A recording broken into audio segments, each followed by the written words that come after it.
हिंदू धर्म में प्रथम पूजनीय देव श्री गणेश जी की कई धार्मिक कथाएं हैं। इनमें बहुत सी कथाएं पौराणिक होने के साथ साथ प्रचलित भी हैं, जिनमें भगवान गणेश द्वारा किए गए चमत्कारों का वर्णन मिलता है। ऐसा ही एक चमत्कार मेंढक मेंढकी के एक जोड़े के साथ हुआ। जब संकट के समय उन दोनों ने विघ्नहर्ता भगवान गणेश को याद किया। एक समय की बात है, एक तालाब में मेंढक और मेंढकी रहते थे। मेंढकी हमेशा भगवान गणेश की पूजा अर्चना करती थी, उन्हीं का नाम हर समय जपती रहती थी। ये देखकर मेंढक को गुस्सा आता और वो मेंढकी को गुस्से में सुनाने लगता। ओम गणेशाय नमः, ओम श्री गणेशाय नमः, ओम श्री गणेशाय नमः। जब देखो गणेश गणेश करती रहती है तो पापी है, जो हर समय पराये पुरुष का नाम लेती रहती है। इस पाप को करना बंद कर, यदि आज के बाद उसका नाम लिया तो तेरा सिर फोड़ दूंगा। अपने पति के डर से मेंढकी ने गणेश जी का नाम लेना छोड़ दिया। मेंढक के इस व्यवहार से गणेश जी उससे नाराज हो जाते हैं। इसके बाद एक दिन राजमहल में काम करने वाली एक दासी तालाब के पास कपड़े धोने के लिए आती है और वो तालाब में से एक पात्र में पानी भरने लगती है। उसका ध्यान नहीं पड़ा और वे दोनों मेंढक उस पानी में साथ ही चले गए। दासी पात्र को चूल्हे पर चढ़ा देती है। तभी मेंढकी भगवान गणेश का नाम लेने से उबलते पानी में भी कष्ट नहीं पाती, लेकिन मेंढक दर्द से कराह उठता है। ओम श्री गणेशाय नमः, ओम श्री गणेशाय नमः, ओम श्री गणेशाय नमः। उबलते पानी में तुझे दर्द नहीं हो रहा? तू तो अभी भी गणेश जी को पुकार रही है। यहाँ मेरी हालत बुरी हो रही है। पानी का गर्म सेक बहुत ही बढ़ता जा रहा है। मुझे तो बहुत कष्ट हो रहा है। लगता है कुछ ही देर में हम स्वर्ग सिधार जाएंगे। पर तू इतनी आराम से बेफिक्र पानी में कैसे बैठी हुई है और गणेश जी को बुलाई जा रही है? क्या तुझे इस गर्म पानी में कष्ट नहीं हो रहा? नहीं, मुझे बिल्कुल भी कष्ट नहीं हो रहा। मेरे साथ गणेश जी का आशीर्वाद है। भगवान गणेश संकट दूर करने वाले हैं, वे विघ्नहर्ता हैं। उनका नाम लेने से मुझे इस पानी में कोई कष्ट नहीं हो रहा। मुझे तो यह पानी बिल्कुल भी गर्म नहीं लग रहा और मुझे यह भी विश्वास है कि हम बहुत जल्द यहाँ से बाहर निकल जाएंगे। तुम भी गणेश भगवान को याद करो और उनके नाम का जाप करो, उन्हें मदद के लिए पुकारो। देखना, तुम्हें भी कोई कष्ट नहीं होगा। वे हमारी रक्षा करेंगे और हमारी जान बचा लेंगे। तू सही कह रही है। मैंने आज तक तुझे हमेशा गणेश जी का नाम लेने के लिए क्रोध किया, पर मैं उनकी शक्ति को देख सकता हूँ। हाँ, मैं भी गणेश जी को याद करता हूँ। मैं भी तेरे साथ उनके नाम का जाप करूँगा। और फिर मेंढक भी मेंढकी के साथ गणेश जी का नाम लेने लगता है। इससे गणेश जी प्रसन्न हो जाते हैं।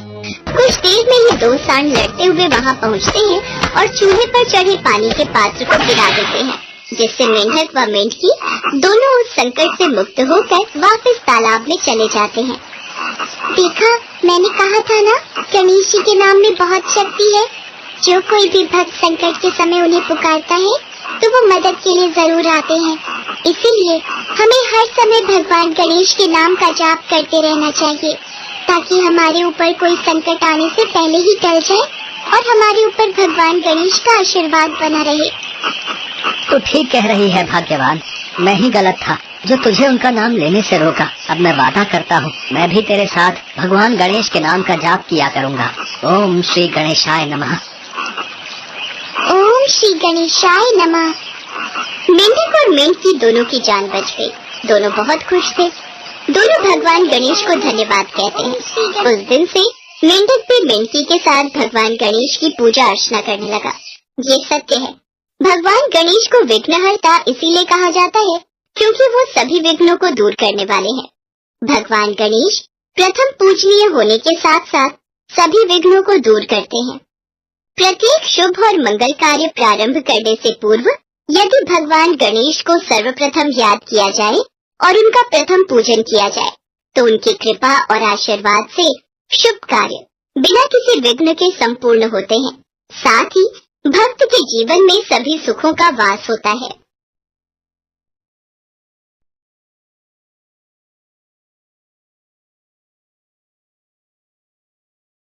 एक समय की बात है, किसी गांव में एक सेठ सेठानी रहा करते थे। सेठ भगवान गणेश जी का बहुत बड़ा भक्त था और सदैव उनकी पूजा करता था। वो कभी भी कोई भी काम करने से पहले भगवान को याद करना कभी नहीं भूलता था। एक बार भगवान गणेश जी रूप बदलकर सेठ के खेतों से गुजर रहे थे।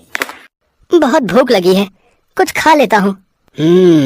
ये तो उसी सेठ का खेत है जो नियमित मेरी पूजा करता है। भूख बहुत जोरों की लगी है, गेहूं के कुछ दाने तोड़कर खा लेता हूँ। गणेश जी ने सेठ के खेत से गेहूं के 12 दाने तोड़कर खा लिए। फिर उन्होंने सोचा, मैंने ये कैसी भूल कर दी। मैंने सेठ से बिना पूछे ही उसके खेतों से गेहूं के दाने खा लिए। ये तो चोरी हुई और इस बात का दंड मुझे स्वयं भोगना होगा। गणेश जी ने एक साधारण लड़के का रूप धारण कर लिया और फिर सेठ के पास पहुंचे। नमस्ते सेठ जी, मेरा नाम गणेशा है। मुझे कोई काम मिलेगा? मैं बड़ी दूर से आया हूँ। यदि आप मुझे कोई काम दे दोगे तो आपकी बड़ी मेहरबानी होगी। गणेशा, मैं तुझे काम तो दे देता, पर आजकल मेरे काम में भी बहुत घाटा चल रहा है। मैं तुझे तनख्वाह नहीं दे पाऊंगा। हाँ, मेरे पास तुझे 2 वक्त की रोटी और रहने की जगह मिल जाएगी। ठीक है सेठ जी, मैं सारा काम कर लूंगा, आप चिंता मत करो। धीरे धीरे गणेश जी नौकर के रूप में सेठ के घर नौकरी करने लगे। वो घर और दुकान का सारा काम संभाल लेते थे, जिससे सेठ बहुत खुश था। एक दिन सेठानी जब शौच से निवृत्त होकर अपने हाथ राख से धो रही थी, तो नौकर बने गणेश जी ने सेठानी को टोका। सेठानी जी, जब तक हम अपने हाथों को मिट्टी से नहीं धो लेते तब तक वो स्वच्छ नहीं होते। इसलिए आप अपने हाथों को राख की जगह मिट्टी से धोया करिए। तू एक नौकर होकर मुझे समझाएगा? तेरी हिम्मत कैसे हुई? मैं अभी तेरी शिकायत सेठ जी से करती हूँ। सुनो जी, मैं जब शौच से निपट कर आई और अपने हाथ राख से धोने लगी तो गणेशा ने मुझसे कहा कि मैं अपने हाथों को मिट्टी से धोया करूं। क्या ये बात सही है? गणेशा, बात तो तू सही कह रहा है। जब तक मिट्टी से हाथ नहीं धो लेते तब तक हाथ स्वच्छ नहीं होते। ये गणेशा तो बहुत समझदारी की बातें करता है, हमारा भला सोचता है। सुनो जी, कल मुझे गंगा स्नान के लिए जाना है, तुम चलोगे साथ? कल्याणी, तुम एक काम करो, कल गणेशा के साथ ही चली जाना। मुझे दुकान पर काम है। आप चिंता मत करो, मैं सेठानी जी का पूरा ध्यान रखूंगा और अच्छे से गंगा स्नान करवाऊंगा। अगले दिन सेठानी गणेशा के साथ गंगा घाट पहुंचती है। सेठानी गंगा के किनारे पर ही बैठकर स्नान कर रही थी। गणेश जी वहां गए और सेठानी जी को बीच गंगा में ले जाकर डुबकी लगाकर वापस किनारे पर ले आए। इस पर सेठानी जी बहुत गुस्सा हुई। उन्होंने गणेशा से कहा, गणेशा, ये तुमने क्या किया?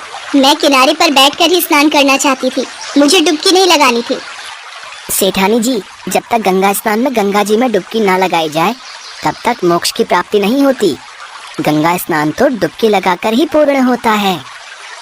मुझे ज्यादा समझाने की जरूरत नहीं है। सेठानी घर जाकर ये बात सेठ को बताती है। गणेशा, तुमने ऐसा क्यों किया? सेठ जी, आप ही बताइए, जब तक हम गंगा में डुबकी नहीं लगा लेते तब तक स्नान पूर्ण नहीं होता। मैं सही कह रहा हूँ ना? अब किनारे पर बैठकर स्नान करने का क्या फायदा? ये गणेशा तो बड़ी बुद्धिमानी की बातें करता है, हमारे बारे में कितना अच्छा सोचता है। गणेशा इसी तरह सेठ के सारे काम करने लगा था। गणेशा के आ जाने से अब सेठ जी का व्यापार भी अच्छा हो चला था। एक दिन सेठ ने घर में एक पूजा का आयोजन किया और सेठानी जी को बुलाने के लिए गणेशा से कहा, गणेशा, जाओ जाकर सेठानी को बुला लाओ, पूजा का समय हो रहा है, हमें मंदिर निकलना है। ठीक है सेठ जी, मैं अभी सेठानी जी को बुलाकर लाता हूँ। गणेशा सेठानी को बुलाने चला जाता है। अरे सेठानी जी, आपने ये काली साड़ी क्यों पहनी हुई है? आप पूजा में काली साड़ी ना पहनकर लाल रंग की साड़ी पहन लो। पूजा में लाल रंग शुभ माना जाता है। मैं काली साड़ी ही पहनूंगी। अब मैं कपड़े बदल चुकी हूँ, मैं दोबारा तैयार नहीं होंगी। और तुम मुझे इस तरह से उपदेश देने वाले होते कौन हो? मैं अभी सेठ जी से जाकर तुम्हारी शिकायत करती हूँ। सेठानी सेठ के पास जाती है और सारी बात बताती है। ये बातें हमें याद नहीं रहती। गणेशा ठीक ही कह रहा है। पूजा कार्य में लाल रंग सचमुच शुभ माना जाता है। एक काम करो, तुम लाल रंग की ही साड़ी पहनाओ। ये गणेशा तो हर वक्त हमारी अच्छाई के बारे में ही सोचता है, वरना कौन आजकल किसी की भलाई सोचेगा। ऐसे ही दिन बीत रहे थे। एक दिन सेठ ने घर में गणेश पूजन का आयोजन किया हुआ था। गणेशा मूर्ति के स्थान पर बैठ जाता है। ये देखकर सेठ को गुस्सा आ जाता है। गणेशा, ये कहाँ की समझदारी है? मैं तो समझता था तुम बहुत समझदार हो, बड़ी बड़ी ज्ञान की बातें करते हो, और खुद ही अज्ञानी बनकर उस स्थान पर बैठ गए हो जहाँ गणेश जी की मूर्ति का स्थान है। अच्छा, फिर तो मैं बिल्कुल सही स्थान पर बैठा हूँ। देखते ही देखते गणेशा भगवान गणेश के रूप में आ जाते हैं। प्रभु, आप स्वयं एक नौकर के रूप में हमसे बहुत बड़ी भूल हो गई प्रभु। हम आपको पहचान नहीं पाए, हमें क्षमा कर दो भगवान। हे प्रभु, मैंने ना जाने आपको नौकर समझकर कितना कुछ कह दिया, मुझे क्षमा कर दो प्रभु। तुम दोनों व्यर्थ ही परेशान हो रहे हो। मैं तो स्वयं तुम्हारे घर में नौकर बनकर आया था। मैंने तुम्हारे खेत से गेहूं के 12 दाने चुरा कर खा लिए थे, इसीलिए मैं उसका ऋण चुकाने तुम्हारे घर नौकर बनकर आया था। मेरा आशीर्वाद सदैव तुम पर बना रहेगा। तुम्हारे घर में धन, वैभव, समृद्धि की कभी भी कमी नहीं होगी। इतना कहकर भगवान गणेश अंतर्ध्यान हो जाते हैं। उस दिन के बाद से सेठ सेठानी के घर में खुशियों के भंडार भरे रहते हैं।